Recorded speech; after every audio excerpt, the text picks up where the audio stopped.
Hello friends, welcome to Taste Trips Tips. ഇന്ന് ഞാൻ വളരെ സിമ്പിളായിട്ടുള്ളൊരു സ്മൂത്തിയാണ് തയ്യാറാക്കുന്നത്. വളരെ ഹെൽത്തി ആയിട്ടുള്ളൊരു സ്മൂത്തി. ഒട്ടും തന്നെ പഞ്ചസാര ചേർക്കാതെ വളരെ രുചികരമായ സ്മൂത്തി എങ്ങനെ തയ്യാറാക്കുന്നതെന്ന് നോക്കാം. ഇതിനായിട്ട് ഒരു ആപ്പിള്, നന്നായിട്ട് പഴുത്ത ഒരു റോബസ്റ്റ, 2 ഈന്തപ്പഴം, 1/2 കപ്പ് പാല് സ്കിംഡ് മിൽക്ക് ഉപയോഗിക്കുക. ഫാറ്റ് നീക്കം ചെയ്ത പാക്കറ്റിൽ വരുന്ന സ്കിംഡ് മിൽക്ക് അല്ലെങ്കിൽ തിളപ്പിച്ചാറ്റി പാട നീക്കം ചെയ്ത പാല് 1/2 കപ്പ് എടുക്കുക. ഇത് ഒരാൾക്കുള്ള ക്വാണ്ടിറ്റിയാണ് ഞാൻ ചെയ്യുന്നത്.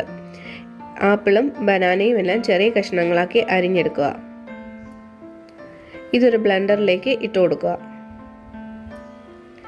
അതിലേക്ക് പാലും കൂടി ചേർത്ത് നന്നായിട്ട് അരച്ചെടുക്കുക.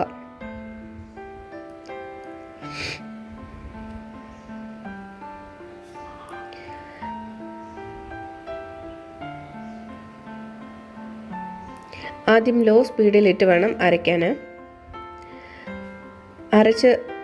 അരഞ്ഞു തുടങ്ങുമ്പോൾ നമുക്ക് സ്പീഡ് കൂട്ടി കൊടുക്കാവുന്നതാണ്. ആപ്പിളും ബനാനയും ചേരുന്നതിനാൽ സ്മൂത്തി തയ്യാറാക്കിയാൽ ഉടൻ തന്നെ കഴിക്കാൻ ശ്രമിക്കേണ്ടതാണ്. അല്ലെങ്കിൽ പുറത്ത് അധിക നേരം വെച്ചിരുന്നാൽ ഇതിൻ്റെ കളർ ചേഞ്ച് വരാൻ സാധ്യതയുണ്ട്. നല്ലതുപോലെ അരഞ്ഞു കിട്ടിയിട്ടുണ്ട്. നല്ല ഹെൽത്തിയും ടേസ്റ്റിയുമായിട്ടുള്ള ഈ സ്മൂത്തി നമുക്കൊരു ഗ്ലാസ്സിലേക്ക് പകർത്താം. ഇതൊരു പ്രീ വർക്കൗട്ട് ഡ്രിങ്ക് ആയിട്ടും വെയിറ്റ് ലോസിന് വേണ്ടിയിട്ടുള്ള ഒരു ബ്രേക്ക്ഫാസ്റ്റ് സ്മൂത്തി ആയിട്ടും നമുക്ക് ഉപയോഗിക്കാവുന്നതാണ്. പഞ്ചസാര ചേരാത്തതിനാൽ ഏത് അസുഖക്കാർക്കും ഏത് പ്രായക്കാർക്കും കഴിക്കാവുന്നതാണ്. എല്ലാവരും ട്രൈ ചെയ്ത് നോക്കുക. ട്രൈ ചെയ്ത ശേഷം കമൻറ്റ്സ് അറിയിക്കുക. Thank you for watching my video.